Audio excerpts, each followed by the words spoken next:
ተናግሮ ይህይስ አርምሞ ይህ መልእክት በህወሓት ምክትል ሊቀመንበር አቶ አማኑኤል አሰፋ ፌስቡክ ገጽ ላይ የተጻፈ መልእክት ነው። ይህ በግዕዝ ቋንቋ የተላለፈው መልእክት ትርጓሜው ከመናገር ዝምታ ይሻላል እንደማለት ነው። አቶ አማኑኤል ይህንን መልእክት የለጠፉት የጊዜያዊ አስተዳደሩ ሌተናንት ጀነራል ታደሰ ወረደ በሪዮት ሚዲያ ቀርበው ሀሳባቸውን ከገለጹ በኋላ መሆኑን የተመለከቱ ፖለቲከኞች ይህ መልእክት በቀጥታ ታደሰ ወረደ ይህንን ሁሉ ነገር ከሚናገር ዝም ቢል ይሻለው ነበር ለማለት የተጻፈ ጽሑፍ ነው ሲሉ፣ ገሚሶቹ ደግሞ የለም ይህ መልእክት አቶ አማኑኤል መናገር የሚፈልጉት ነገር በልባቸው ውስጥ ቢኖርም አሁን ላይ መናገሩ ጥቅም እንደሌለው ስለተረዱ ነው ተናግሮ ይህይስ አርምሞ ሲሉ መልእክታቸውን በፌስቡክ ገጻቸው የለጠፉት እያሉ ይገኛሉ። በሌላ በኩል ደግሞ የህወሓት ከፍተኛ ባለስልጣናት ሻዕቢያ ገሎናል፣ አርዶናል፣ ወቅቶናል፣ ዓለም አቀፍ ፍትህ እንፈልጋለን፣ አሁን ግን ጊዜው አይደለም፣ ቅድሚያ የጋራ ጠላታችን በሆነው ብልጽግና ላይ እንዘምታለን ሲል የተናገሩ ሲሆን ንግግሩን የሰሙ የትግራይ ተወላጆች በርካታ ነገሮችን እየተናገሩ ይገኛሉ። ከነዛ መካከል አንዱ የህወሓትን ስርዓት ለመጠበቅ ሲል ቲዲኤፍ ውስጥ የገባው የቲዲኤፍ አባል ህወሓትን ለማዳን ህይወቴ ካለፈች ሬሴን አቃጥሉት ሲል የተናገረው ንግግር በመቀሌ ከተማ ውስጥ እጅጉን መነጋገሪያ ሆኗል። ይህ የቲዲኤፍ አባል እርግጥ ነው እስካሁን ድረስ ብዙ ህልሞች ነበሩኝ፣ በተለይ የተፈናቀለው ህዝቤ ወደ ቀዬው እንዲመለስ ትልቅ ህልምና ፍላጎት ነበረኝ፣ ሆኖም ግን ሊሳካ አልቻለም። ይህ በጣም ያሳዝናልም። አሁን ባለንበት ሁኔታ ትግራይ የብልጣብልጦች መጫወቻ ሆናለች። ይህ ደግሞ ቀድሞ አልገባኝም ነበር። አሁን ላይ ግን በሚገባ ሁሉንም ነገር ተረድቻለሁ። ይህንን ድርጅት ለማዳን ብዬ ህይወቴ ካለፈ በፍጹም ሬሴ እንዳትቀብሩት በማቃጠል ተባበሩኝ። እኔ መጀመሪያም ወደዚህ ትግል ስገባ የእውነት ለትግራይ ህዝብ የሚያስቡ መስሎኝ ነበር። ይሁን እንጂ እነዚህ ሰዎች እጅጉን ሲበዛ ብልጣብልጦች ናቸው። በእኔ ሞት ውስጥ ፖለቲከኞች የሚፈነጩባት ትግራይን መፍጠር አልሻም ሲል ተናግሯል። በሌላ በኩል ደግሞ በህወሓት አርሚዎች መካከል መከፋፈሉ ቀጥሎ እርስ በርሳቸው መታኮሳቸው ተሰምቷል። ይህንን መታኮስ የሰማችው በመቀሌ ከተማ ዳይመንድ ትምህርት ቤት ውስጥ የምትማር አንዲት ህፃን እናቷን እንዲህ ስትል ተማጸነቻት። እባክሽ እማዬ እኔንም ሆነ ወንድሜን ወደ አዲስ አበባ ላኪን። ሌሎች እናቶች ልጆቻቸውን ወደ አዲስ አበባ ልከዋል እና አንቺ እኛን አትወጂንም ማለት ነው? ለምን ወደዚያ እንዳንሄድ ፈለግሽ? እኔም ሆንን ወንድሜ የድሮን ድምፅ መስማት አንሻም፣ መሞትንም አንፈልግም ስትል በትግራይ ክልል ያለውን ስጋት ቆልጭ አድርጋ አሳይታለች። በትግራይ ክልል ያለው ወቅታዊ ሁኔታ በሁለት ተቃራኒ ዋልታዎች መካከል የሚገኝ ይመስላል። በአንድ በኩል ለዘመናት ክልሉን ሲመራ የቆየውና አሁንም በውስጥ ሽኩቻዎች የተዳከመው ህወሓት ሲገኝ፣ በሌላ በኩል ደግሞ ክልሉን ወደ ቀድሞ ሰላሙና ልማቱን ለመመለስ የሚተጋው የፌዴራል መንግስቱ ይገኛል። በሌላ በኩል የክልሉ ጊዜያዊ አስተዳደር የሆኑት ታደሰ ወረደ ከሪዮት ሚዲያ ጋር በነበራቸው ቆይታ ላይ ነገሮች ከቁጥጥር ውጭ ሆኗል ብዬ የፌዴራል መንግስቱ ጣልቃ እንዲገባ ጥሪ አላቀርብም፣ እንደዛ የማድረግ መብት እንዳለ ባውቅም እኔ ግን ያንን ማድረግ አልሻም። የሚሆነውን ነገር አብረን የምናየው ይሆናል። በዛ ላይ እኔ ወታደር ነኝ፣ ብዙ ጦርነቶችን መርቻለሁ። ጦርነትና የጦርነትን አስከፊነት በደንብ አውቃለሁኝ። ለጦርነት ምክንያት ሊሆኑ የሚችሉ በርካታ ምላሽ ያላገኙ ጥያቄዎች አሉ። ሆኖም ግን ጦርነት ምክንያት አለይ ብለ ዘው ብለ የምትገባበት አይደለም። በተለይ የትግራይ ህዝብ ደግሞ አሁን ያለበት ሁኔታ ጦርነት የመሸከም ትከሻ የለውም። እኔም የትግራይ ህዝብ ጦርነት አያስፈልገውም የሚል እጅግ የጸና አቋም አለኝ። ችግሮቻችን ሁሉ ከጦርነት በመለሰ መፈታት አለባቸው የሚል ቁርጠኛ አቋም አለኝ ሲሉ ተናግረዋል። ሰላም ጤና ይስጥልን ውድ አድማጭ ተመልካቾቻችን፣ ይህ ማን ሚዲያ ትንታኔ ሰዓታችን ነው። በዛሬው ትንታኔያችን ላይ ባለፉት ጥቂት ዓመታት በትግራይ ክልል የታየው ክስተት የሰላምና የጦርነት ውጤት ብቻ ሳይሆን የፖለቲካ አመራር ምርጫ በህዝብ ላይ የሚያመጣውን ተጽዕኖ በግልጽ ያሳየ ነው። በአንድ በኩል ለዘመናት ክልሉን ሲመራ የቆየውና አሁንም በስልጣን ላይ ያለው ህወሓት፣ በሌላ በኩል ደግሞ የኢትዮጵያን አንድነትና ህዝቦቿን እኩልነት፣ ተጠቃሚነት ለማረጋገጥ የሚሰራው የፌዴራል መንግስቱ ይገኛል። በዚህ ትንታኔ ውስጥ ህወሓት የትግራይን ማህበረሰብ እንዴት ለገዛ ፖለቲካዊ ትርፉ መያዣ ወይም ሆስቴጅ እንዳደረገውና የፌዴራል መንግስቱ ደግሞ ክልሉን ወደ ቀድሞ ልማቱ ለመመለስ እያደረገ ያለውን ጥረት እንመለከታለን።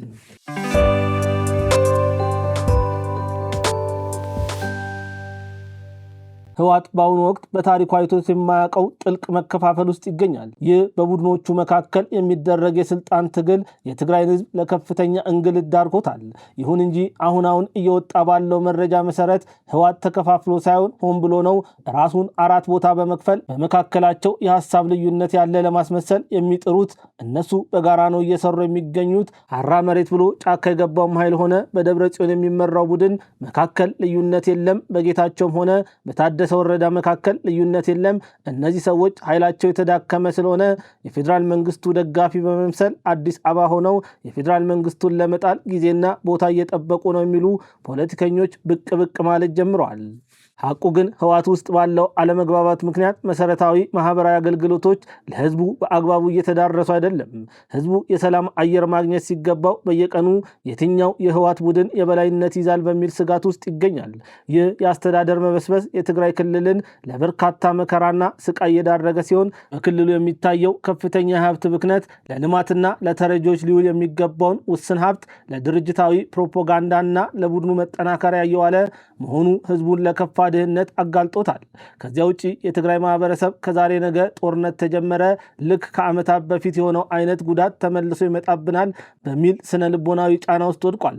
በተጨማሪ ይህ ድርጅት ከሱ ውጪ አዳኝም ሆነ ለትግራይ ህዝብ ሊቆም የሚችል ሌላ ቡድን እንደሌለ በመሳል ለማህበረሰቡ ከፍተኛ ትርክት ያበጀ ስለሆነ ከጥቂት ወጣቶችና የህወሓት ሴራ ከገባቸው ሰዎች ውጪ ዛሬም ድረስ ይህንን ቡድን የትግራይ የደህንነት ዋስትና እንደሆነ ያምናሉ። አስደሳች ዜና ለዩቲዩበሮችና ለቲክቶክ ላይቭ ስትሪመሮች እንዲሁም ለፖድካስት አዘጋጆች የዩቲዩብ ቻናል ወይም ቲክቶክ ለመጀመር አስበው ምቹ ስፍራና ዘመናዊ ማቴሪያል ማግኘት ጭንቅ ሆኖቦታል? እንግዲያውስ መሃል ሚዲያ ስቱዲዮ ያለምንም ራስ ምታት ሐሳቡን ለዓለም የሚያካፍሉበትን የተሟላ መፍትሄ ይዞሎት መጥቷል። ባለን ዘመናዊ ስቱዲዮና የሰለጠኑ ባለሙያዎች ጭንቀቱን እናራግፋለን። ካሜራ፣ መብራት፣ ማይክሮፎን እንዲሁም ኤዲቲንግ አስጨንቆታል? ቀረጻውን፣ ማራኪውን የቪዲዮ ሽፋን ወይም ተምኔል እንዲሁም የድምጽ ማስተካከያውን እኛ በከፍተኛ ጥራት ሰርተን ዝግጁ እናደርግሎታለን። እርሶ ሐሳቡን ብቻ ያካፍሉ።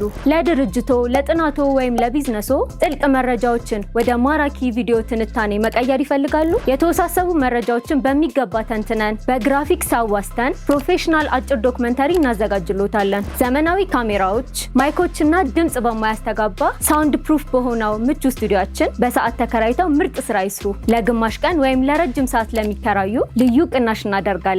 መሃል ሚዲያ ስቱዲዮ ለምን ይመርጣሉ? ጊዜውን ይቆጥባሉ። ምንም አይነት የዕቃ ግዢ ወጪ አይጠበቅቦትም። ከፍተኛ የምስልና የድምጽ ጥራት ያገኛሉ። ማንኛውንም የሚዲያ ስራ በአነስተኛ ዋጋ እንዲሁም በከፍተኛ ጥራት ለማሰራት አሁኑኑ ያነጋግሩን። አድራሻ መሃል 4 ኪሎ መሃል ሚዲያ ስቱዲዮ። ሐሳቡን ወደ ተጽዕኖ ፈጣሪነት እንቀይራለን። ፕሪቶሪያው የሰላም ስምምነት በኋላ የፌዴራል መንግስቱ በትግራይ ክልል ዘላቂ ሰላም እንዲሰፍን ያሳየው ቁርጠኝነት የሚደነቅ ነው። መንግስት የትግራይን ህዝብ እንደ ማንኛውም የኢትዮጵያ ህዝብ እኩል ተጠቃሚ ለማድረግ በርካታ እርምጃዎችን ወስዷል።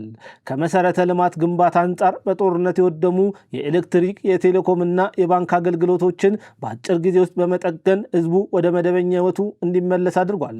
ከሰብአዊ እርዳታ አቅርቦት አንጻር የፌዴራል መንግስቱ ከዓለም አቀፍ ለጋሾች ጋር በመተባበር እርዳታ ለሚሹ የትግራይ ወገኖች ያለምንም እንቅፋት እህልና መድኃኒት እንዲደርስ እያደረገ ይገኛል። ከበጀት ድልድል አንጻርም ክልሉ ራሱን እንዲችልና መልሶ ግንባታው እንዲፋጠን ከፍተኛ መጠን ያለው በጀት በመመደብ መንግስት ለትግራይ ህዝብ ያለውን አሳቢነት በተግባር አሳይቷል። የትግራይ ክልል ባለፉት 8 ዓመታት ውስጥ ከፌዴራል መንግስቱ ጋር በገባው እሰጥ አገባ ምክንያት በሌሎች ክልል የታየው አይነት ለውጦች ባይታይም የፌዴራል መንግስቱ ግን ሁልጊዜም ቢሆን እጆቹን ለሰላም በመዘርጋት በሆደ ሰፊነት በርካታ ስራዎችን ሰርቷል። ብዙ ሰዎች የፌዴራል መንግስቱ የትግራይ ክልልን ለማልማት እንዳልጣረ ማስመሰል ቢሞክሩም መሬት ላይ ያለው ሀቅ ግን ከክልሉ መንግስት ይልቅ የፌዴራል መንግስቱ ከፕሪቶሪያው ስምምነት በኋላ ለትግራይ ክልል በሶስት ዋና ዋና ጉዳዮች ላይ ማለትም በበጀት ድልድልና ከመሰረተ ልማት መልሶ ግንባታ እንዲሁም ከማህበራዊ አገልግሎት ተቋማት አንጻር በርካታ ስራዎችን ሰርቷል። የፌዴራል መንግስቱ ከበጀት ድልድል አንጻር የሰራውን ስራ ስንመለከት ሶስት ዋና ዋና ጉዳዮች ላይ ያተኮረ ሲሆን እነዚህም መደበኛና የልማት በጀት ተብሎ የሚጠራው አንደኛ ሲሆን ሁለተኛው ደግሞ የመልሶ ግንባታ ፈንድ ተብሎ ይጠራል። ሌላኛውና ከበጀት አንጻር ሶስተኛው ፒላር የሆነው የባንክ አገልግሎትን ዳግም ወደ ስራ እንዲገባ ማድረግ ነው። ክልሉ ወደ ፌዴራል ስርዓቱ ከተመለሰ በኋላ መንግስት በየዓመቱ በቢሊዮን የሚቆጠር ብር ለክልሉ በጀት መድቧል። ይህ በጀት የሰራተኞችን ደሞዝ ለመክፈልና መሰረታዊ አገልግሎቶችን ለማስቀጠል ውሏል። ይህ መደበኛና የልማት በጀት ተብሎ የሚጠራው ሲሆን በመልሶ ግንባታ ፈንድ ደግሞ በጦርነቱ ወቅት የወደሙ ተቋማትን መልሶ ለመገንባት ከዓለም አቀፍ አጋሮች ጋር በመተባበር ከፍተኛ የገንዘብ ድጋፍ ለትግራይ ክልል ተደርጓል። የኢትዮጵያ ንግድ ባንክን ጨምሮ የግል ባንኮች በክልሉ ስራ እንዲጀምሩ በማድረግ የፋይናንስ ፍሰቱ እንዲቀላጠፍና የንግድ እንቅስቃሴው እንዲያንሰራራ የተደረገበት መንገድ ደግሞ መንግስት በፋይናንስ በኩል የሰራውን ትልቅ ስራ ያሳያል። ሌላ የፌዴራል መንግስቱ ለትግራይ ክልል የሰራው ትልቅ ስራ መሰረተ ልማቶችን መልሶ በመገንባት ዙሪያ ላይ ሲሆን ከኤሌክትሪክ ኃይል አንጻር በጦርነቱ ወቅት የወደሙትን አላማጣ፣ መሆኒ፣ መቀሌ የኃይል ማስተላለፊያ መስመሮችና ሰብስቴሽኖችን በከፍተኛ ፍጥነት በመጠገናቸው ዛሬም ድረስ መቀሌና ሌሎች የክልሉ ከተሞች የ24 ሰዓት የኤሌክትሪክ አገልግሎት እንዲያገኙ ተደርጓል።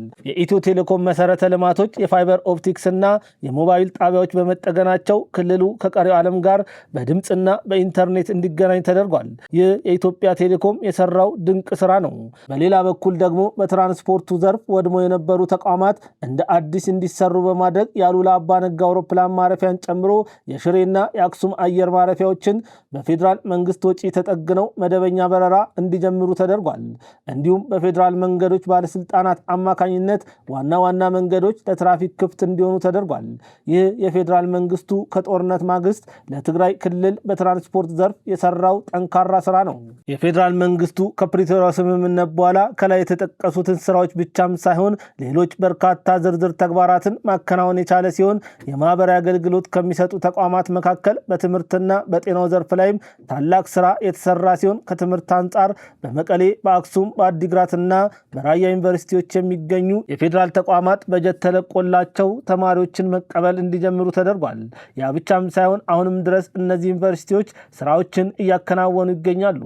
በጤናውም ዘርፍ ቢሆን የአይደር ሆስፒታልን ጨምሮ ታላላቅ የጤና ተቋማት የመድኃኒትና የሕክምና መሳሪያዎች አቅርቦት ከፌዴራል የጤና ጥበቃ ሚኒስቴር በቀጥታ እንዲያገኙ እየተደረገ ይገኛል። ይሁን እንጂ ከጦርነት ውጪ መፍትሄ ያለ የማይመስለው ይህ ቡድን ዛሬም ድረስ ለትግራይና ለኢትዮጵያ የስቃይና የመከራ ምንጭ ሆኖ ይገኛል። የዛሬን በዚያ በቃው። ከትንታኔው ጋር ቢንያም ከድር ነበርኩኝ።